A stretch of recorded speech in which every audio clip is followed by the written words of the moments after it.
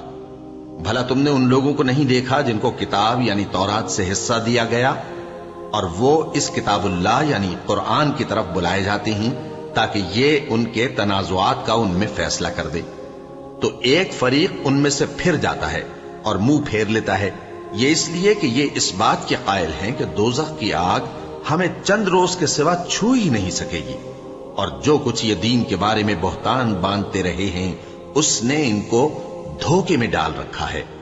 تو اس وقت کیا حال ہوگا جب ہم ان کو جمع کریں گے، یعنی اس روز جس کے آنے میں کچھ بھی شک نہیں، اور ہر نفس اپنے اعمال کا پورا پورا بدلہ پائے گا اور ان پر ظلم نہیں کیا جائے گا۔ کہو کہ اے اللہ، اے بادشاہی کے مالک، تو جس کو چاہے بادشاہی بخشے اور جس سے چاہے بادشاہی چھین لے، اور جس کو چاہے عزت دے اور جسے چاہے ذلیل کرے۔ ہر طرح کی بھلائی تیرے ہی ہاتھ ہے اور بے شک تو ہر چیز پر قادر ہے۔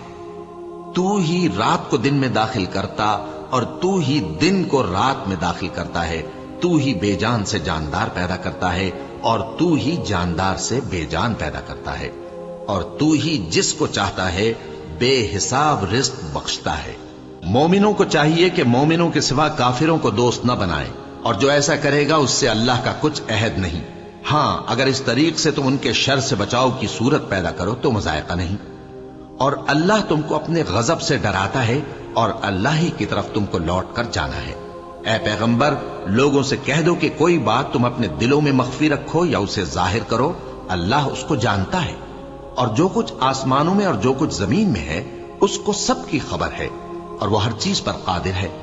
جس دن ہر شخص اپنی کی ہوئی نیکی کو موجود پا لے گا اور اپنی برائی کو بھی دیکھ لے گا تو آرزو کرے گا کہ اے کاش اس میں اور اس برائی میں دور کی مسافت ہو جاتی، اور اللہ تم کو اپنے غضب سے ڈراتا ہے اور اللہ اپنے بندوں پر نہایت مہربان ہے۔ اے پیغمبر، لوگوں سے کہہ دو کہ اگر تم اللہ کو دوست رکھتے ہو تو میری پیروی کرو، اللہ بھی تمہیں دوست رکھے گا اور تمہارے گناہ معاف کر دے گا، اور اللہ بخشنے والا ہے، مہربان ہے۔ کہہ دو کہ اللہ اور اس کے رسول کا حکم مانو، پس اگر وہ نہ مانے تو اللہ بھی کافروں کو دوست نہیں رکھتا۔ اللہ نے آدم اور نوح اور خاندان ابراہیم اور خاندان عمران کو تمام جہان کے لوگوں میں سے منتخب فرمایا تھا، ان میں سے بعض بعض کی اولاد تھے، اور اللہ سننے والا ہے، جاننے والا ہے۔ وہ وقت یاد کرنے کے لائق ہے جب عمران کی بیوی نے کہا کہ اے پروردگار، جو بچہ میرے پیٹ میں ہے میں اس کو تیری نظر کرتی ہوں، اسے دنیا کے کاموں سے آزاد رکھوں گی، تو اسے میری طرف سے قبول فرما، تو سننے والا ہے، جاننے والا ہے۔ پھر جب ان کے یہاں بچہ پیدا ہوا تو کہنے لگی کہ پروردگار، میرے تو لڑکی ہوئی ہے، جبکہ اللہ خوب جانتا تھا جو ان کے یہاں ولادت ہوئی تھی، اور نہ ہوتا لڑکا مانند اس لڑکی کے۔ اور کہنے لگی میں نے اس کا نام مریم رکھا ہے، اور میں اس کو اور اس کی اولاد کو شیطان مردود سے تیری پناہ میں دیتی ہوں۔ تو اس کے پروردگار نے اس کو پسندیدگی کے ساتھ قبول فرمایا اور اسے اچھی طرح پرورش کیا، اور زکریا کو اس کا کفیل بنایا۔ زکریا جب کبھی عبادت گاہ میں اس کے پاس جاتے تو اس کے پاس کھانا پاتے۔ یہ کیفیت دیکھ کر ایک دن مریم سے پوچھنے لگے کہ مریم، یہ کھانا تمہارے پاس کہاں سے آتا ہے؟ وہ بولی کہ اللہ کے ہاں سے آتا ہے، بے شک اللہ جسے چاہتا ہے بے حساب رزق دیتا ہے۔ اس وقت زکریا نے اپنے پروردگار کو پکارا، عرض کی کہ پروردگار، مجھے اپنی طرف سے اولاد صالح عطا فرما، تو بے شک دعا سننے والا ہے۔ چنانچہ وہ ابھی عبادت گاہ میں کھڑے نماز ہی پڑھ رہے تھے کہ فرشتوں نے آواز دی کہ زکریا، اللہ تمہیں یحییٰ کی بشارت دیتا ہے، جو کلمۃ اللہ یعنی عیسیٰ کی تصدیق کریں گے اور سردار ہوں گے اور عورتوں سے رغبت نہ رکھنے والے اور ایک پیغمبر یعنی نیکوکاروں میں ہوں گے۔ زکریا نے کہا، اے پروردگار، میرے ہاں لڑکا کیوں کر پیدا ہوگا کہ میں تو بڈھا ہو گیا ہوں اور میری بیوی بانجھ ہے۔ فرمایا، اسی طرح اللہ جو چاہتا ہے کرتا ہے۔ زکریا نے کہا کہ پروردگار، میرے لیے کوئی نشانی مقرر فرما دے۔ فرمایا، تمہاری نشانی یہ ہے کہ تم لوگوں سے 3 دن اشارے کے سوا بات نہ کر سکو گے۔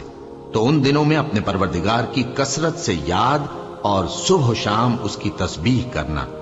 اور جب فرشتوں نے مریم سے کہا کہ مریم، اللہ نے تم کو برگزیدہ کیا ہے اور تمہیں پاک بنایا ہے اور دنیا جہان کی عورتوں میں سے تم کو منتخب کیا ہے، اے مریم اپنے پروردگار کی فرما برداری کرنا اور سجدہ کرنا اور رکوع کرنے والوں کے ساتھ رکوع کرنا۔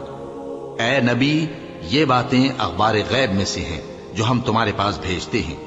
اور جب وہ لوگ اپنے قلم بطور قرعہ ڈال رہے تھے کہ مریم کا کفیل کون بنے، تو تم ان کے پاس نہیں تھے، اور نہ اس وقت ہی ان کے پاس تھے جب وہ آپس میں جھگڑ رہے تھے۔ وہ وقت بھی یاد کرنے کے لائق ہے جب فرشتوں نے مریم سے کہا کہ مریم، اللہ تم کو اپنی طرف سے ایک کلمے کی بشارت دیتا ہے جس کا نام مسیح اور مشہور عیسیٰ ابن مریم ہوگا، اور جو دنیا اور آخرت میں آبرو مند اور مقربین میں سے ہوگا، اور ماں کی گود میں اور بڑی عمر کا ہو کر دونوں حالتوں میں لوگوں سے یکساں گفتگو کرے گا اور نیکوکاروں میں ہوگا۔ مریم نے کہا کہ پروردگار، میرے ہاں بچہ کیوں کر ہوگا کہ کسی انسان نے مجھے ہاتھ تک تو لگایا نہیں؟ فرمایا کہ اللہ اسی طرح جو چاہتا ہے پیدا کرتا ہے، جب وہ کوئی کام کرنا چاہتا ہے تو ارشاد فرما دیتا ہے کہ ہو جا، تو وہ ہو جاتا ہے۔ اور وہ اسے کتاب و حکمت اور تورات اور انجیل کا علم عطا کرے گا، اور عیسیٰ بنی اسرائیل کی طرف پیغمبر ہو کر جائیں گے اور کہیں گے کہ میں تمہارے پاس تمہارے پروردگار کی طرف سے نشانی لے کر آیا ہوں، وہ یہ کہ تمہارے سامنے مٹی سے پرندے کی صورت بناتا ہوں، پھر اس میں پھونک مارتا ہوں تو وہ اللہ کے حکم سے سچ مچ پرندہ ہو جاتا ہے، اور پیدائشی اندھے اور ابرص کو تندرست کر دیتا ہوں، اور اللہ کے حکم سے مردوں کو زندہ کر دیتا ہوں، اور جو کچھ تم کھا کر آتے ہو اور جو اپنے گھروں میں جمع کر رکھتے ہو سب تم کو بتا دیتا ہوں۔ اگر تم صاحب ایمان ہو تو ان باتوں میں تمہارے لیے نشانی ہے، اور مجھ سے پہلے جو تورات نازل ہوئی تھی اس کی تصدیق بھی کرتا ہوں، اور میں اس لیے بھی آیا ہوں کہ بعض چیزیں جو تم پر حرام تھیں ان کو تمہارے لیے حلال کر دوں، اور میں تو تمہارے پروردگار کی طرف سے نشانی لے کر آیا ہوں، تو اللہ سے ڈرو اور میرا کہا مانو۔ کچھ شک نہیں کہ اللہ ہی میرا اور تمہارا پروردگار ہے، تو اسی کی عبادت کرو، یہی سیدھا رستہ ہے۔ پھر جب عیسیٰ نے ان کی طرف سے انکار و نافرمانی ہی دیکھی تو کہنے لگے کہ کوئی ہے جو اللہ کا طرفدار اور میرا مددگار ہو؟ حواری بولے کہ ہم اللہ کے طرفدار اور آپ کے مددگار ہیں، ہم اللہ پر ایمان لائے اور آپ گواہ رہیں کہ ہم فرمانبردار ہیں۔ اے پروردگار، جو کتاب تو نے نازل فرمائی ہے ہم اس پر ایمان لے آئے اور تیرے پیغمبر کے متبع ہو چکے، تو ہم کو ماننے والوں میں لکھ رکھ۔ اور وہ یعنی یہود قتل عیسیٰ کے بارے میں ایک چال چلے، اور اللہ نے بھی عیسیٰ کو بچانے کے لیے تدبیر کی، اور اللہ بہترین تدبیر کرنے والا ہے۔ اس وقت اللہ نے فرمایا کہ عیسیٰ، میں تمہاری دنیا میں رہنے کی مدت پوری کر کے تم کو اپنی طرف اٹھا لوں گا اور تمہیں کافروں کی صحبت سے پاک کر دوں گا، اور جو لوگ تمہاری پیروی کریں گے ان کو کافروں پر قیامت تک فائق و غالب رکھوں گا۔ پھر تم سب میرے پاس لوٹ کر آؤ گے، تو جن باتوں میں تم اختلاف کرتے رہے اس دن تم میں ان کا فیصلہ کر دوں گا۔ اب جو کافر ہوئے ان کو دنیا اور آخرت دونوں میں سخت عذاب دوں گا، اور ان کا کوئی مددگار نہ ہوگا۔ اور جو لوگ ایمان لائے اور عمل نیک کرتے رہے ان کو اللہ پورا پورا صلہ دے گا، اور اللہ ظالموں کو دوست نہیں رکھتا۔ اے نبی، یہ ہم تم کو اللہ کی آیتیں اور حکمت بھری نصیحتیں پڑھ پڑھ کر سناتے ہیں۔ عیسیٰ کا حال اللہ کے نزدیک آدم کا سا ہے کہ اس نے پہلے مٹی سے ان کو بنایا، پھر فرمایا کہ باشعور انسان ہو جا، تو وہ ویسے ہی ہو گئے۔ یہ بات تمہارے پروردگار کی طرف سے حق ہے، تو تم ہرگز شک کرنے والوں میں نہ ہونا۔ پھر اگر یہ لوگ عیسیٰ کے بارے میں تم سے جھگڑا کریں اس کے بعد کہ تم کو حقیقت معلوم ہو ہی چکی ہے، تو ان سے کہنا کہ آؤ ہم اپنے بیٹوں اور بیٹیوں کو بلائیں، تم اپنے بیٹوں اور بیٹیوں کو بلاؤ، اور ہم خود بھی آئیں اور تم خود بھی آؤ، پھر دونوں فریق اللہ سے دعا و التجا کریں، اس طرح جھوٹوں پر اللہ کی لعنت بھیجیں۔ یہ تمام بیانات صحیح ہیں، اور اللہ کے سوا کوئی معبود نہیں، اور بے شک اللہ غالب ہے، صاحب حکمت ہے۔ بس اگر یہ لوگ پھر جائیں تو اللہ مفسدوں کو خوب جانتا ہے۔ کہہ دو کہ اے اہل کتاب، جو بات ہمارے اور تمہارے دونوں کے درمیان یکساں تسلیم کی گئی ہے اس کی طرف آؤ، وہ یہ کہ اللہ کے سوا ہم کسی کی عبادت نہ کریں اور اس کے ساتھ کسی چیز کو شریک نہ بنائیں، اور ہم میں کوئی کسی کو اللہ کے سوا اپنا کارساز نہ سمجھے۔ پھر اگر یہ لوگ اس بات کو نہ مانے تو ان سے کہہ دو کہ تم گواہ رہو کہ ہم اللہ کے فرما بردار ہیں۔ اے اہل کتاب، تم ابراہیم کے بارے میں کیوں جھگڑتے ہو؟ حالانکہ تورات اور انجیل ان کے بعد اتری ہیں اور وہ پہلے ہو چکے، تو کیا تم عقل نہیں رکھتے؟ دیکھو، ایسی بات میں تو تم نے جھگڑا کیا ہی تھا جس کا تمہیں کچھ علم تھا بھی، مگر ایسی بات میں کیوں جھگڑتے ہو جس کا تم کو کچھ بھی علم نہیں؟ اور اللہ جانتا ہے اور تم نہیں جانتے۔ ابراہیم نہ تو یہودی تھے اور نہ عیسائی، بلکہ سب سے بے تعلق ہو کر ایک اللہ کے ہو رہے تھے اور اسی کے فرما بردار تھے اور مشرکوں میں نہ تھے۔ ابراہیم سے زیادہ قرب رکھنے والے تو وہ لوگ ہیں جو ان کی پیروی کرتے رہے، اور یہ پیغمبر آخر الزماں صلی اللہ علیہ وآلہ وسلم اور وہ لوگ جو ایمان لائے ہیں، اور اللہ مومنوں کا کارساز ہے۔ اے اہل اسلام، بعض اہل کتاب اس بات کی خواہش رکھتے ہیں کہ کسی طرح تم کو گمراہ کر دیں، حالانکہ یہ تم کو کیا گمراہ کریں گے، اپنے آپ کو ہی گمراہ کر رہے ہیں اور نہیں جانتے۔ اے اہل کتاب، تم اللہ کی آیتوں سے کیوں انکار کرتے ہو اور تم تورات کو مانتے تو ہو؟ اے اہل کتاب، تم سچ کو جھوٹ کے ساتھ خلط ملط کیوں کرتے ہو اور حق کو کیوں چھپاتے ہو جبکہ تم جانتے بھی ہو؟ اور اہل کتاب کا ایک گروہ اپنے آدمیوں سے کہتا ہے کہ جو کتاب مومنوں پر نازل ہوئی ہے اس پر دن کے شروع میں تو ایمان لے آیا کرو اور اس کے آخر میں انکار کر دیا کرو، تاکہ وہ اسلام سے برگشتہ ہو جائیں، اور اپنے دین کے پیروں کے سوا کسی اور کی بات کا یقین نہ کر لینا۔ اے پیغمبر، کہہ دو کہ ہدایت تو اللہ ہی کی ہدایت ہے۔ وہ یہ بھی کہتے ہیں، یہ بھی نہ ماننا کہ جو چیز تم کو ملی ہے ویسی کسی اور کو بھی مل سکتی ہے، ورنہ وہ تم پر تمہارے رب کے روبرو حجت قائم کر دیں گے۔ اے پیغمبر، کہہ دو کہ بزرگی اللہ ہی کے ہاتھ میں ہے، وہ جسے چاہتا ہے دیتا ہے، اور اللہ کشائش والا ہے، علم والا ہے۔ وہ اپنی رحمت سے جس کو چاہتا ہے خاص کر لیتا ہے، اور اللہ بڑے فضل کا مالک ہے۔ اور اہل کتاب میں سے کوئی تو ایسا ہے کہ اگر تم اس کے پاس دیناروں کا ڈھیر امانت رکھ دو تو تم کو فوراً واپس دے دے، اور کوئی اس طرح کا ہے کہ اگر اس کے پاس ایک دینار بھی امانت رکھو تو جب تک اس کے سر پر ہر وقت کھڑے نہ رہو تمہیں دے ہی نہیں۔ یہ اس لیے کہ وہ کہتے ہیں کہ امیوں کے بارے میں ہم سے مواخذہ نہیں ہوگا۔ یہ اللہ پر محض جھوٹ بولتے ہیں اور اس بات کو جانتے بھی ہیں۔ ہاں، کیوں نہیں؟ جو شخص اپنے اقرار کو پورا کرے اور پرہیزگار بنا رہے تو اللہ بھی پرہیزگاروں کو دوست رکھتا ہے۔ جو لوگ اللہ کے اقراروں اور اپنی قسموں کو بیچ ڈالتے ہیں اور ان کے عوض تھوڑی سی قیمت حاصل کرتے ہیں، ان کا آخرت میں کچھ حصہ نہیں۔ ان سے اللہ نہ تو کلام کرے گا اور نہ قیامت کے روز ان کی طرف دیکھے گا، اور نہ ان کو پاک کرے گا، اور ان کو دکھ دینے والا عذاب ہوگا۔ اور ان اہل کتاب میں بعض ایسے ہیں کہ کتاب یعنی تورات کو زبان مروڑ مروڑ کر پڑھتے ہیں تاکہ تم سمجھو کہ جو کچھ وہ پڑھتے ہیں کتاب میں سے ہے، حالانکہ وہ کتاب میں سے نہیں ہوتا، اور کہتے ہیں کہ وہ اللہ کی طرف سے نازل ہوا ہے، حالانکہ وہ اللہ کی طرف سے نہیں ہوتا، اور اللہ پر جھوٹ بولتے ہیں اور یہ بات جانتے بھی ہیں۔ کسی آدمی کو شایع نہیں کہ اللہ اسے کتاب اور حکومت اور نبوت عطا فرمائے، پھر وہ لوگوں سے کہے کہ اللہ کو چھوڑ کر میرے بندے ہو جاؤ، بلکہ اس کو یہ کہنا چاہیے کہ اے اہل کتاب، تم ربانی ہو جاؤ، کیونکہ تم کتاب کی تعلیم بھی دیتے ہو اور کیونکہ پڑھتے پڑھاتے رہتے ہو۔ اور اس کو یہ بھی نہیں کہنا چاہیے کہ تم فرشتوں اور پیغمبروں کو معبود بنا لو۔ بھلا جب تم مسلمان ہو چکے تو کیا وہ تمہیں کافر ہونے کو کہے گا؟ اور جب اللہ نے پیغمبروں سے عہد لیا کہ جب میں تم کو کتاب اور دانائی عطا کروں پھر تمہارے پاس کوئی پیغمبر آئے جو تمہاری کتاب کی تصدیق کرے تو تمہیں ضرور اس پر ایمان لانا ہوگا اور ضرور اس کی مدد کرنی ہوگی۔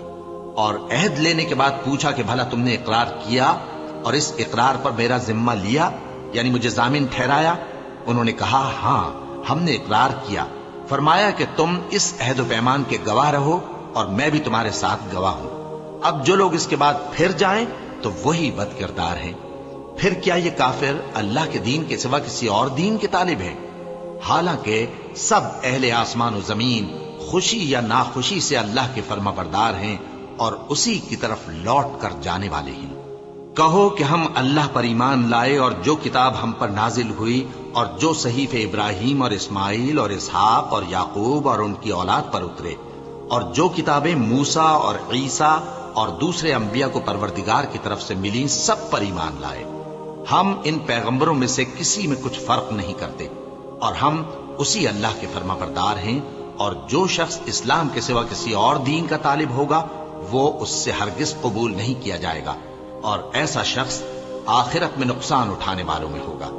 اللہ ایسے لوگوں کو کیوں کر ہدایت دے جو ایمان لانے کے بعد کافر ہو گئے اور پہلے اس بات کی گواہی دے چکے کہ یہ پیغمبر برحق ہے، اور ان کے پاس دلائل بھی آ گئے، اور اللہ بے انصافوں کو ہدایت نہیں دیتا۔ ان لوگوں کی سزا یہ ہے کہ ان پر اللہ کی اور فرشتوں کی اور انسانوں کی سب کی لعنت ہے، ہمیشہ اس لعنت میں گرفتار رہیں گے۔ ان سے نہ تو عذاب ہلکا کیا جائے گا اور نہ انہیں مہلت دی جائے گی۔ ہاں، جنہوں نے اس کے بعد توبہ کی اور اپنی حالت درست کر لی تو اللہ بخشنے والا مہربان ہے۔ جو لوگ ایمان لانے کے بعد کافر ہو گئے پھر کفر میں بڑھتے گئے، ایسوں کی توبہ ہرگز قبول نہیں ہوگی، اور یہ لوگ گمراہ ہیں۔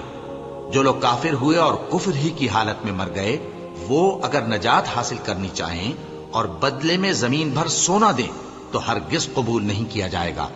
ان لوگوں کو دکھ دینے والا عذاب ہوگا اور ان کا کوئی مددگار نہیں ہوگا۔